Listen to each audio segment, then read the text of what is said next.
Dear God, help me to choose a life, to live a life devoted to you, trusting you to protect me and alert to the blessings you bring each day into my life.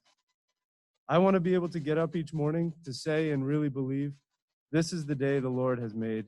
I will rejoice and be glad in it. Just as I need your help, your strength, your wisdom, and direction to get rid of my anger, to get rid of the bad things in my life, I need your help to fill up my life with good things. Help me to unclench my hands of the things I think I need in order to be able to grasp hold of what you provide. Father, you are a God of hope. Fill me with all joy and peace as I trust in you, so that I may overflow with hope and the power of the Holy Spirit.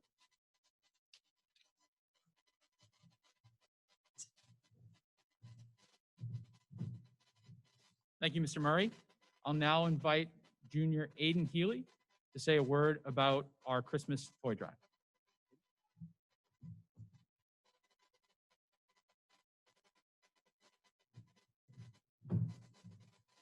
Good morning. My name is Aiden Healy, and I am a junior peer minister. On behalf of campus ministry and peer ministry, I would like to thank all students, faculty, staff, administrators, and families of our community who participated in our Christmas toy drive. On Wednesday, December 16th, Principal Lisa Warshawski came to CM to speak with our student leaders and picked up dozens of toys for families of St. John Paul II Catholic Academy in Dorchester. During her visit, Miss Lisa emphasized how grateful she was for the generosity of the CM family and our role in helping so many people in her community have a happy Christmas, especially during a holiday season unlike any other. As an Edmund Rice Christian Brothers school, we are committed to sharing our gifts and blessings to those in need. And we are so appreciative of everyone who contributes to this mission. Thank you again, and Happy New Year.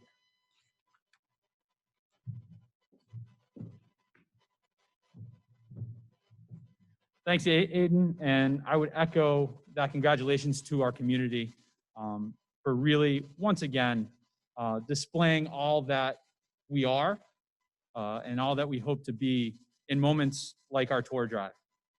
We've done a lot of celebration, and we've persevered through a lot in the fall to continue our commitment to service to others and advocacy for others, and that is to be commended. Sometimes we take it for granted because it's just what we do.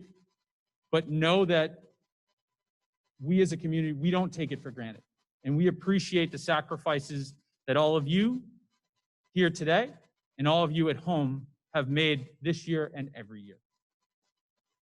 But I want to officially welcome back everybody and wish all the members of our community a Happy New Year. After what felt like a long but necessary 2 weeks of vacation, it has been wonderful to get back to my routines and to have the hallways and classrooms filled again.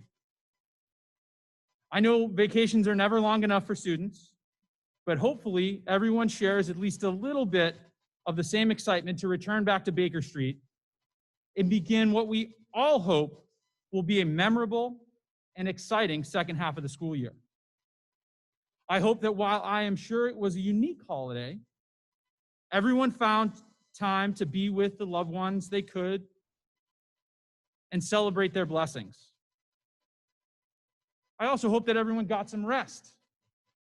It was certainly earned this fall and will be needed this spring and winter. I know I spent a lot of time this break thinking and reflecting on the year that has gone by. I often mentioned it this past fall, but my hope that while 2020 will inevitably be linked with COVID-19, lockdowns, and social distancing, we choose to find the good that came from our struggles. Our struggle is not what defines us, but rather it is our reaction to the adversity that defines who we are and who we will become. It is no different for us as a school than for us as individuals. The former CEO of Intel, Andy Grove, Intel is a large media and technology company, once said of companies and organizations that bad organizations are destroyed by crisis. Good organizations survive them, and great organizations are improved by them.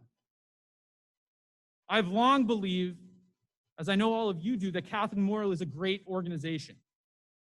And we've proved it in this last year. Through this struggle, we have become a stronger school and a more caring and compassionate community. As we enter into 2021, it is true that our struggle is not over. And yes, the future is somewhat unclear. But there's certainly cause for hope, cause for optimism. I pray that we can all heal from whatever disappointment, hurt, and sorrow this struggle has brought to us or will bring to us. I'm not so naive to think that this will be easy or that this will be quick. We will all have our process. But now is the time for us to continue to grow together as individuals and as a community, and to be there for one another, to put meaning behind the brotherhood by standing in solidarity. And there's no better time than now, at the beginning of January, just coming back from a break, for us to commit to that work. I'm not necessarily one that subscribes to the tradition of New Year's resolutions. For those of you who are unfamiliar, it has become customary for people to make some commitments to themselves and their personal growth as they ring in the new year. We call these New Year's resolutions. While they are well-intentioned, too often these resolutions are too grandiose or too vague, and they lack a defined plan for achievement. Ultimately, many are left in January's wake as we flip the calendar over to February. However, despite my misgivings with the efficacy of the tradition, I do see the opportunity it provides. We don't need a new year to decide to change or to commit to personal growth. But given the momentum of the tradition, this is as good a time as any for all of us to spend time in the coming days thinking about what we want to commit ourselves to in the coming weeks and months. Over the break, I was reading the book, The Obstacle is the Way by Ryan Holiday. In the book, I found a quote that stuck out to me and I thought appropriate for this topic. The quote was from Viktor Frankl. Frankl was born and raised in Austria at the time of the Holocaust and was himself a survivor. He was a psychiatrist, philosopher, and author who wrote about his experiences in concentration camps, most famously in his book, Man's Search for Meaning. Frankl once wrote, "Man does not simply exist, but always decides what his existence will be, what he will become the next moment.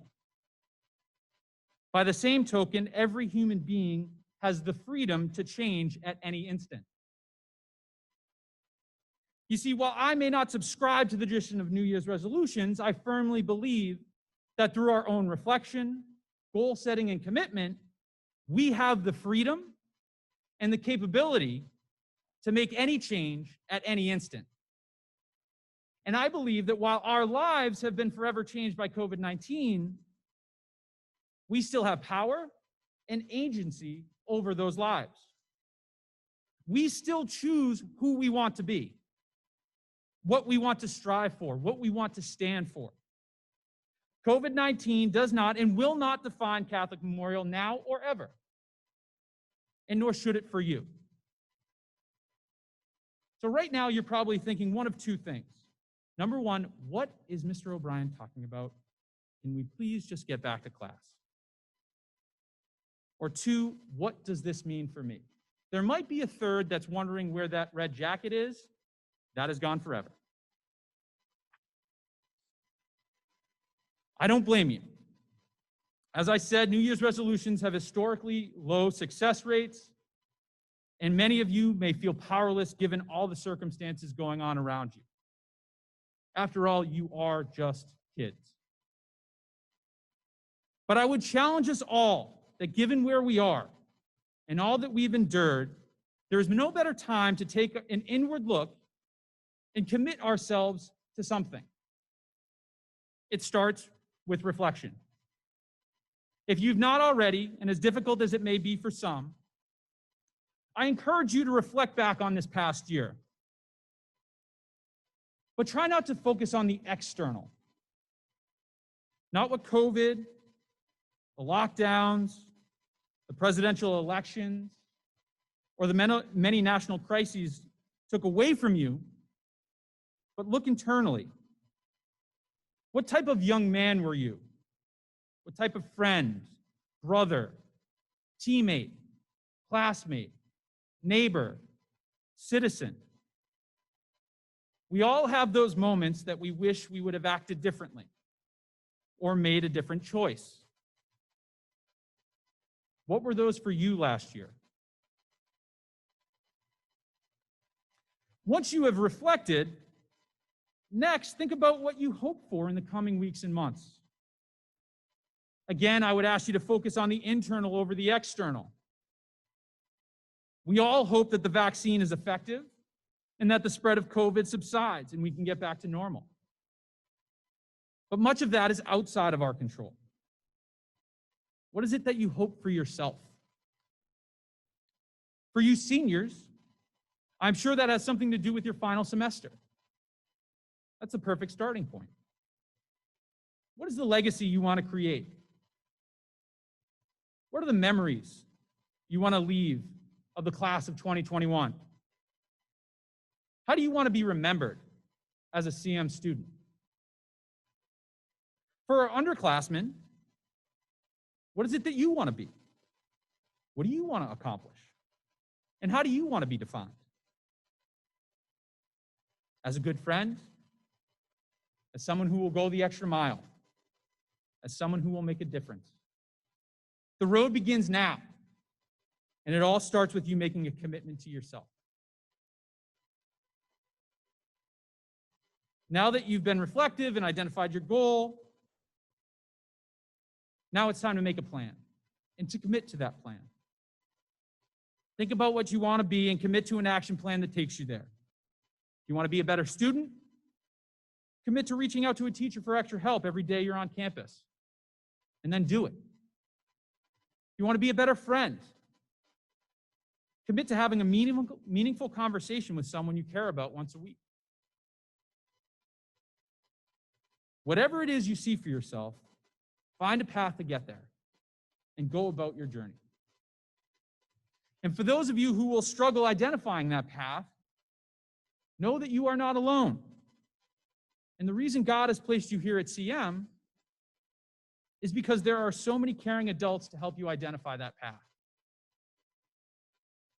And lastly, don't be deterred by failure.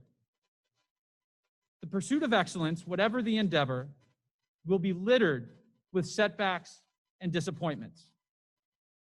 The difference between those further down the road is simply the determination to keep going through that adversity. We have all endured adversity this past year to varying degrees. We all have it within us to pursue excellence, and this is yet another opportunity.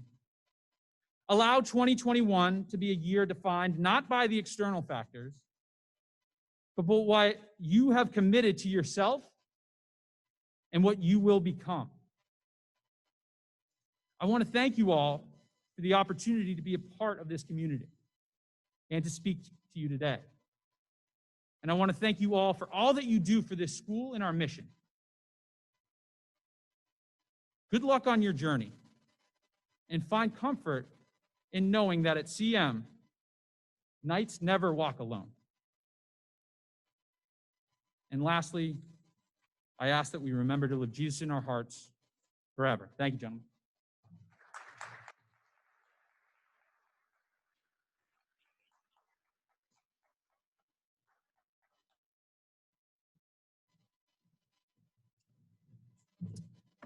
Thank you, Mr. O'Brien, and thank you all for paying attention, being attentive. Just a personal note of thanks before we dismiss off into our classes. Just a personal note of thanks. We're in 2021 right now, and it is incredible that we are still able to be here and be in this building. And I am so thankful and so grateful, because that doesn't happen without all of you and what efforts you guys are putting into making this happen in terms of being safe, following the protocol. So just a quick note of thanks to all of you for all the great work that you're doing. We'll now start to dismiss. Could we have the students on this side?